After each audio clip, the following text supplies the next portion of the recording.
श्री गणेशाय नमः। श्री गणेश महापुराण में सर्गारंभ खंड में सृष्टि का पालन एवं संहार की कथा। आकुति से 2 संतान उत्पन्न हुई, दक्षिण और यज्ञ। फिर यज्ञ ने दक्षिण के 12 पुत्रों को जन्म दिया। देवहूति से भी अनेक संतानें उत्पन्न हुई।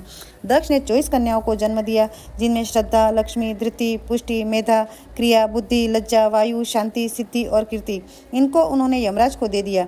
शेष अन्य पुत्रियां पिता को सौंप दी, जिनके नाम ख्याति, स्मृति, प्रतीक, क्षमा, संतति, अनुरूपा, स्वाहा, स्वधा, भृगु, भव, मरीचि, अंगिरा, पुलत्स्य, ऋतु, अत्रि, वशिष्ठ, वन्य आदि थे। इन सब की उत्पत्ति के बाद तो शिवजी की ऐसी कृपा हुई कि सृष्टि में असंख्य जीव व जातियां उत्पन्न हुई, जिन्हें ब्राह्मण ही सर्वोत्कृष्ट जाति है।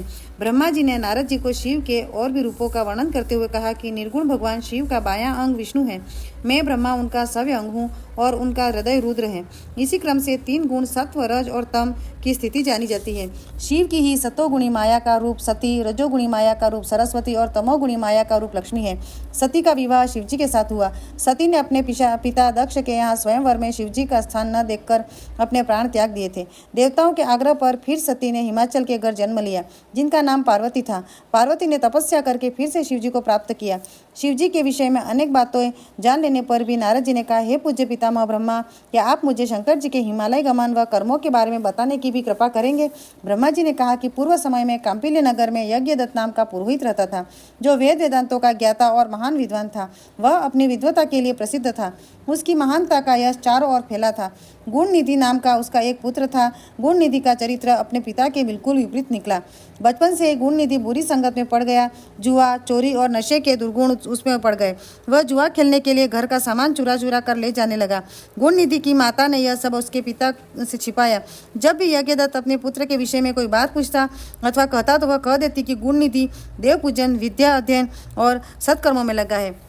गुणनिधि के वयस्क होने पर उसका विवाह हुआ, पर माता के बार बार समझाने पर भी उसने अपने दुष्कर्म नहीं छोड़े और वह अधिक जुआ व मदिरापान करने लगा। माता ने कहा, पुत्र, यदि राजा को तुम्हारे दुष्कर्मों का पता चल गया तो वे तुम्हारे पिता को आजीविका से निकाल देंगे, जिसके कारण तुम्हारे पिता को अत्यधिक दुख व कष्ट होगा। लेकिन पुत्र ने माता का कहना नहीं माना।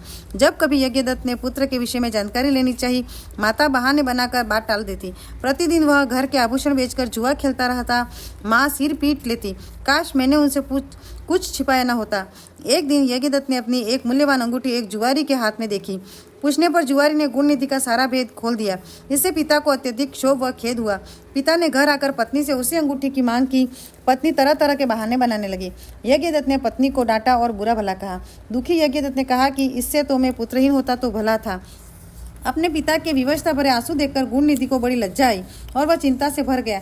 इसी ग्लानि में वह घर छोड़कर कहीं चला गया। भूखा प्यासा अपने किए पर पश्चाताप करने लगा। घूमते घूमते वह एक नगर में पहुंचा। शिवरात्रि का दिन था। कुछ शिव भक्त शिवालय की ओर जा रहे थे। गुणनिधि भी उनका पीछा करते करते शिवालय पहुंचा। शिव भक्त पत्र, पुष्प और मीठे भोजन से भगवान शंकर की पूजा अर्चना करने लगे। गुणनिधि छिपा छिपा सब देख रहा था। वह भूख व प्यास से व्याकुल था, अतः सुगंधित भोजन से उसे आकृष्ट किया। जब शिव भक्त नृत्य गायन आदि समाप्त करके सो गए तो गुणनिधि ने अपने दुपट्टे की रस्सी बनाई और दीपक में जलाकर शिवजी के लिए निर्मित वस्तुओं को लेकर भागने की चेष्टा की। तभी उसका पैर एक शिव भक्त से जा टकराया। वह चिल्ला उठाया, चोर चोर, पकड़ो पकड़ो। इस पकड़ धक्कड़ में गुणनिधि की मृत्यु हो गई। यमराज के यमदूत उसे पकड़ने आए तो शिवगणों ने उन्हें गुणनिधि को ले जाने से रोका और उसे शिवलोक ले जाने लगे। यमदूतों व गणों में काफी विवाद हुआ। गुणनिधि के पाप कर्मों से यमदूतों ने शिवगणों को अवगत कराया, परंतु शिवगणों ने कहा कि इसने श्रद्धापूर्वक शिव पूजन देखा है, कीर्तन भजन सुना है, अपने दुपट्टे से दीपदान किया है, अतः इसके पाप कर्म समाप्त हो गए। यमदूतों ने अपनी पराजय स्वीकार कर ली। यमदूत धर्मराज के पास गए और समूचा वृत्तांत उन्हें कह सुनाया। धर्मराज भी कहने लगे कि मैं अपनी सब आज्ञाओं का उल्लंघन सहन कर सकता हूँ, पर किसी विभूति का धारी, रुद्राक्षधारी, त्रिपुंडधारी, शिव में आसक्ति रखने वाले व्यक्ति को कभी भूलकर भी यहाँ न लाना। जो शिवजी में आस्था रखता है उसे सदा शिवलोक में भेजने की मेरी स्थायी आज्ञा है। शिवलोक में पहुंचकर काफी समय तक गुणनिधि सुख भोगता रहा। उसके बाद कलिंग नरेश आदिरम के घर दम नामक पुत्र के रूप में उत्पन्न हुआ।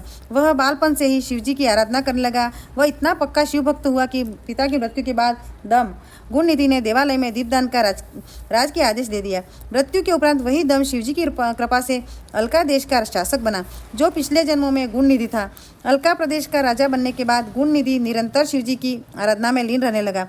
उसने 11,000 वर्षों तक तप करके शिवजी को ऐसे प्रसन्न किया कि वे उसे देवी अंबिका सहित वरदान देने अलकापुरी आए। तब भगवान शिव ने ध्यान मग्न अपने भक्त गुणनिधि को आंखें खोलने के लिए कहा। गुणनिधि ने अपने नेत्र खोलकर भगवान शंकर व माता पार्वती के दर्शन किए। भगवती उमा के अनुपम सौंदर्य और सौभाग्य को देखकर गुणनिधि को विस्मय हुआ। उसकी कुदृष्टि माता पर पड़ी। भगवती ने उसे बाएं नेत्र से अपने को घूरते हुए पाया तो शिवजी की ओर जिज्ञासापूर्वक देखा, पर शिवजी से उन्हें पता लगा कि वह उनका पुत्र है और उनके सौभाग्य की प्रशंसा कर रहा है।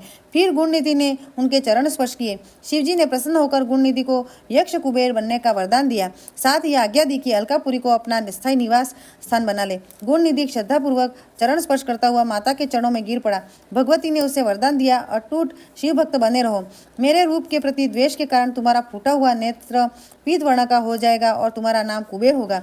तभी से वह अलकापुरी के समीप एक नगर में रहने लगा। उस नगर का निर्माण विश्वकर्मा ने किया था। शिल्पकार विश्वकर्मा ने कैलाश पर्वत पर भी एक सुंदर सुविधाजनक रहने का स्थान बनाया, जहां आकर शंकर जी आत्मस्थ होकर योगलीन हो जाते हैं। अपने गणों से यहाँ बैठकर विभिन्न विषयों में चर्चा करते हैं। यहीं से अनेक लीलाएं और माया का निर्माण करते हैं। इस प्रकार हे नारद, शिवजी कैलाश पर्वत पर रहकर अनेक प्रकार के कर्मों में लीन रहते हैं। ओम नमः शिवाय।